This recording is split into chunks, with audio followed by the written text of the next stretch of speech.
நியூயார்க்கினுடைய தேர்தல் இன்றைக்கு அமெரிக்காவில் மிகப்பெரிய ஒரு பேசு பொருளாக இருக்கு. அந்த நியூயார்க் தேர்தல் அப்படின்றத விட ஜனநாயக கட்சியினுடைய மேயர் வேட்பாளர் ஜொஹரான் மம்தானி இவரை பற்றி தான் இன்னைக்கு அமெரிக்கா முழுவதும் ட்ரம்ப்பே பேசுகிற அளவுக்கு இருக்கு.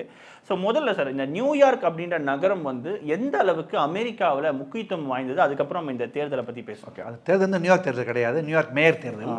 அது முக்கியம் ஒன்று. இரண்டாவது என்ன கேட்டிங்கன்னா, இப்போ உதாரணமாக அமெரிக்காவில் பல்வேறு முக்கிய நகரங்கள் இருக்குது.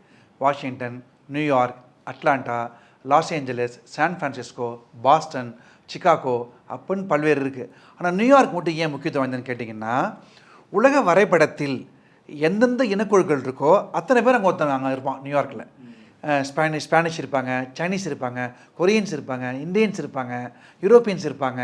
ஸோ எல்லா நாட்டு மக்களும் அந்த இருப்பாங்க அந்த நாட்டில். ஒன்று. இரண்டாவது, அந்த நகரத்தில் நியூயார்க்கில். இரண்டாவது, பழமை வாய்ந்த முக்கியமான நகரம் நியூயார்க் நகரம். வர்த்தகத்தில் தொழில்துறையில் முக்கியமாக இருக்கிற நகரம் நியூயார்க் நகரம். அதான் அந்த வால் ஸ்ட்ரீட் சொல்கிறாங்க, வால் ஸ்ட்ரீட் நடக்கணும் பார்த்துருக்கீங்க இல்லையா, ஸ்டாக் மார்க்கெட். அது பேசப்படுகின்ற ஒரு இம்பார்ட்டண்டான பிளேஸ் இந்த நியூயார்க்.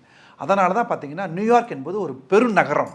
அதில் தான் இங்கே இருக்கிற இந்தியர்களோ அல்லது எல்லோரும் போனால் இப்போ நியூயார்க் சுற்றி பார்த்து வருவாங்க. நியூயார்க் பார்க்க வேண்டிய விஷயம் நிறையா இருக்குங்கிறனால தான் நியூயார்க் பேசப்படுகின்ற